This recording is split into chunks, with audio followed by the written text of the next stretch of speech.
सर्व अंगणवाडी कर्मचारी आजच्या या आंदोलनामध्ये प्रचंड संख्येने उपस्थित राहिला, त्याबद्दल कृती समितीच्या वतीने अभिनंदन। आजच्या या आंदोलनामध्ये उपस्थित असलेले कृती समितीचे सन्माननीय सदस्य आणि एवढा मोठा पाऊस, आज तुफान पाऊस होता सकाळपासून, या तुफान पावसामध्ये सुद्धा कशाची जीवाची तमा न बाळगता तुम्ही या ठिकाणी उपस्थित राहिलात, त्याबद्दल अभिनंदन। आपलं एकच ध्येय, 4 ते 5 दिवसापासून तुम्ही या ठिकाणी आंदोलन करतात। आपलं एकच ध्येय, मानधनवाढीचा GR निघाला पाहिजे। या सरकारने जे आशेवर बसवलंय, या नालायक सरकारने जे आपल्याला आशेवर बसवलंय, मानधनवाढ आपल्याला दिलेली नाही। मानधन काय मागते अंगणवाडी कर्मचारी? मानधनवाढ द्या। सगळ्या कर्मचाऱ्यांना यांनी मानधनवाढ दिली, पण अंगणवाडी कर्मचाऱ्यांना यांनी मानधनवाढ दिली नाही। अंगणवाडी सगळ्यात जर जास्त काम कोण करतं तर अंगणवाडी कर्मचारी काम करते। कोरोनामध्ये काम सगळ्यात जास्त चांगलं काम करण्याचं काम या अंगणवाडी कर्मचाऱ्यांनी केलं। अनेक अंगणवाडी कर्मचाऱ्यांनी प्राण गमावले कोरोनामध्ये। अनेक अंगणवाडी कर्मचारी, कुणी नव्हतं तिथं उभा, तिथं अंगणवाडी कर्मचारी उभा होती। एवढं काम करूनही सरकारला काही वाटत नाही। या अंगणवाडी कर्मचाऱ्यांच्या वतीने, कृती समितीच्या वतीने अनेक वर्षापासून संघर्ष चालू आहे। सरकारला मानधनवाढ यावी, सरकारने यासाठी या कृती समितीने संघर्ष सुरू केलेला आहे। मागे 4 दिवसापूर्वी 23 तारखेला उपोषण सुरू केलं अंगणवाडी कर्मचाऱ्यांनी। 42 अंगणवाडी कर्मचारी उपस्थित होत्या उपोषणासाठी, आणि त्या साखळी उपोषणाला त्यांना पाठिंबा देण्यासाठी हजारो अंगणवाडी कर्मचारी उपस्थित होत्या। आणि त्या उपोषणामध्ये पाहिलं त्या दिवशी रात्री काय अवस्था त्या रणरागिणीची झाली। धोधोवरून पाऊस पडत होता तरी त्या अंगणवाडी कार्यकर्ते हल्ल्या नाहीत। अंगणवाडी कार्यकर्त्याने दाखवून दिलं की आमची काय ताकद आहे, पण आम्हाला मानधनवाढ दिल्याशिवाय आम्ही या ठिकाणी स्वस्थ बसणार नाहीत। या सरकारला इशारा आहे की या अंगणवाडी कर्मचाऱ्याचा अंत पाहू नये। आताच राजेश भाऊनी सांगितलं की जर सोमवारी मानधनवाढीचा GR नाही काढला तर मंगळवारपासून सगळ्या रस्त्यावर, या महानगरपालिकेच्या रस्त्यावर अंगणवाडी कर्मचारी बसतील आणि मानधनवाढीचा GR या अंगणवाडी कर्मचारी आणि अंगणवाडी कर्मचारी कृती समितीच काढून घेणार आहे। आणि हे का फुकट द्यायलात का आम्हाला? आम्ही का भीक मागतो का? आमच्या हे हक्काचं आहे। आम्ही का भीक मागतो काय? आम्ही संघर्ष करतो, काम करतो, आमच्या हक्काचं। अहो अंगणवाडी कार्यकर्ते काय म्हणतोय ते अर्थमंत्री, तो किती तास तुम्ही काम करतात? 4 तास का 5 तास? त्या अंगणवाडी कार्यकर्त्याने एका सांगितलं 5 तास, ते चुकलं, बरोबर आहे। अहो तुम्ही 24 तास काम करतात, किती? 24 तास काम करतात। कोणी आलं, फोन केला 4 वाजता, फोन केला तलाट्याने, फोन केला ग्रामसेवकाने, फोन केला कोणी, फोन केला अधिकारी आला, फोन केला कोणी आला, रात्री फोन केला। अहो तुमचं ऑनलाईन तर 24 तास काम चालू आहे ना, मग काम काय 4 तास काम करते काय? मी तर म्हणतो यांना वेतन श्रेणी द्यायला पाहिजे। ही तुटपुंजी तुम्ही वाढ नाही, भरीव मानधनात वाढ झाली पाहिजे। आणि यापुढे कृती समितीने वेतन श्रेणीसाठी लढा द्यावा। आणि ग्रॅज्युटीचा GR हा काही शासन देत नाही आपल्याला, कृती समितीने कोर्टात लढा दिला आणि ग्रॅज्युटीचा GR आपण जिंकलेला आहे, बरोबर आहे। आपल्या ग्रॅज्युटी जिंकलेली आपण, त्याच्यामुळे यांना ग्रॅज्युटीचा GR काढावाच लागल आणि पेन्शनचा GR यांना काढावाच लागेल। पण महत्वाची जी तुमची जिव्हाळ्याची मागणी, काही घरी बसून काय म्हणतात, संघटना काय करते? घरी बसूनच म्हणणारी संघटना काय करते? जे घरी 20 आज अनेक वर्षापासून काही कार्यकर्त्यांनी पाहिले मी 78-74च्या, आम्ही तर लहान होतो त्यावेळेस काही, आणि त्या 50 रुपयापासून काम करते होते, 50 रुपयापासून। आज या कृती समिती संघटना जर नसती तर इथं 10,000पर्यंत, 10,500पर्यंत आल्या असत्या का त्या? ते कुणामुळे आल्या?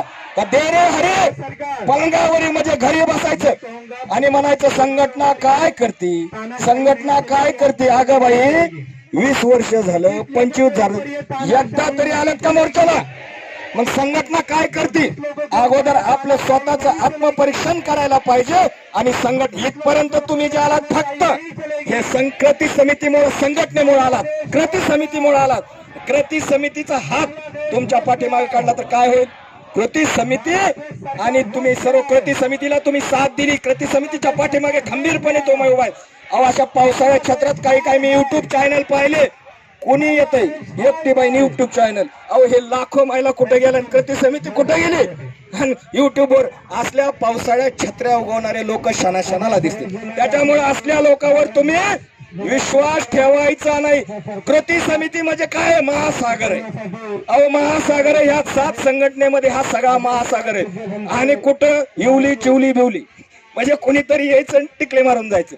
असले ह्याला तुम्ही अजिबात थारा द्यायचा नाही सर्वांनी. आणि एक लक्षात घ्या, मानधनवाडीचा GR निघणार म्हणजे निघणार, हे खात्री बघा. कृती समितीच्या वतीने मी सांगतो. आणि आपलं आता आचारसंहिता 10 तारखे आताच भाऊने सांगितलं की 8 दिवसामध्ये आचारसंहिता लागणार आहे. आणि जोपर्यंत आपलं ह्या लबाड सरकारवर आपला विश्वास नाही, ह्या लबाड सरकारवर अजिबात विश्वास नाही आपला. त्याच्यामुळे आता आपल्याला इथून हलायचंच नाही. आणि भाऊनी सांगितलं, राजेश भाऊने, की इथलच्या सगळी जबाबदारी इतर सगळ्या मुंबई ठाणे पालघर यांच्यावर जबाबदारी. बरोबर आहे, सगळा पाऊस चालू. त्याच्यामुळे आता सगळं शिजलेलं आहे, आपण हलायचं नाही अजिबात. जोपर्यंत GR देत नाही तोपर्यंत इथंच ठाण मारून रोज यायचं आणि परत जायचं इथंच. आणि नंतर कृती समितीने सोमवारी जर GR नाही काढला, पुढे कृती समिती दिशा सांगेल. आणि जर नाही GR काढला असं तीव्र आंदोलन होईल आणि प्रत्येक रोड जाम केले जातील. त्यामुळं आता जवळ आलंय सगळं. त्याच्यामुळं आता कृती समितीच्या पाठीमागे आणि सर्व महिलांनी, अंगणवाडी कर्मचाऱ्यांनी या ठिकाणी उपस्थित राहायचं. आणि परत एकदा तुमचा जो जिव्हाळ्याचा विषय, ज्या माझ्या महिला तिथं त्या जिल्ह्यामध्ये बसून आहेत, काही आल्या काही न आलेले बी फोन करतात, कधी मानधन वाढ, कधी मानधन वाढ. पण नक्कीच मानधन वाढणार. आणि हे सर्व श्रेय एवढा म्हणतोय ते अर्थमंत्री, तो किती तास तुम्ही काम करतात? 4 तास का 5 तास? त्या अंगणवाडी कार्यकर्तीने एका सांगितलं 5 तास, ते चुकलं. बरोबर आहे. अहो तुम्ही 24 तास काम करतात. किती? 24 तास काम करतात. कोणी आलं, फोन केला 4 वाजता, फोन केला तलाट्याने, फोन केला ग्रामसेवकाने, फोन केला कोणी, फोन केला अधिकारी आला, फोन केला कोणी आला, रात्री फोन केला. अहो तुमचं ऑनलाईन तर 24 तास काम चालू आहे ना. काम काय 4 तास काम करते काय? मी तर म्हणतो यांना वेतन श्रेणी द्यायला पाहिजे. ही तुटपुंजी तुम्ही वाढ नाही, भरीव मानधनात वाढ झाली पाहिजे. आणि यापुढे कृती समितीने वेतन श्रेणीसाठी लढा द्यावा. आणि ग्रॅज्युटीचा GR हा काही शासन देत नाही आपल्याला. कृती समितीने कोर्टात लढा दिला आणि ग्रॅज्युटीचा GR आपण जिंकलेला आहे. बरोबर आहे, आपल्या ग्रॅज्युटी जिंकलेली आपण. त्याच्यामुळे यांना ग्रॅज्युटीचा GR काढावाच लागल आणि पेन्शनचा GR यांना काढावाच लागल. पण महत्वाची जी तुमची जिव्हाळ्याची मागणी, काही घरी बसून काय म्हणतात, संघटना काय करते? घरी बसूनच म्हणणारी संघटना काय करते? जे घरी 20 आज अनेक वर्षापासून काही कार्यकर्त्यांनी पाहिले मी 78 74च्या, आम्ही तर लहान होतो त्यावेळेस ताई. आणि त्या 50 रुपयापासून काम करते होते, 50 रुपयापासून. आज या कृती समिती संघटना जर नसती तर इथं 10,000 पर्यंत 10,500 पर्यंत आल्या असत्या का त्या? ते कुणामुळे आल्या? का देरे हरे पलंगावरी म्हणजे घरी बसायचं आणि म्हणायचं संघटना काय करते, संघटना काय करते. अगं बाई 20 वर्ष झालं, 25 झालं, एकदा तरी आलं का मोर्चाला? मग संघटना काय करते?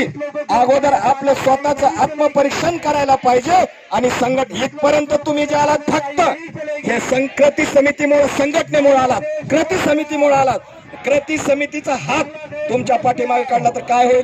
कृती समिती आणि तुम्ही सर्व कृती समितीला तुम्ही साथ दिली. कृती समितीच्या पाठीमागे खंबीरपणे तुम्ही उभा आहे.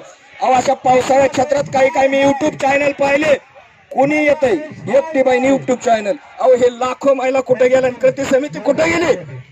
युट्यूबवर असल्या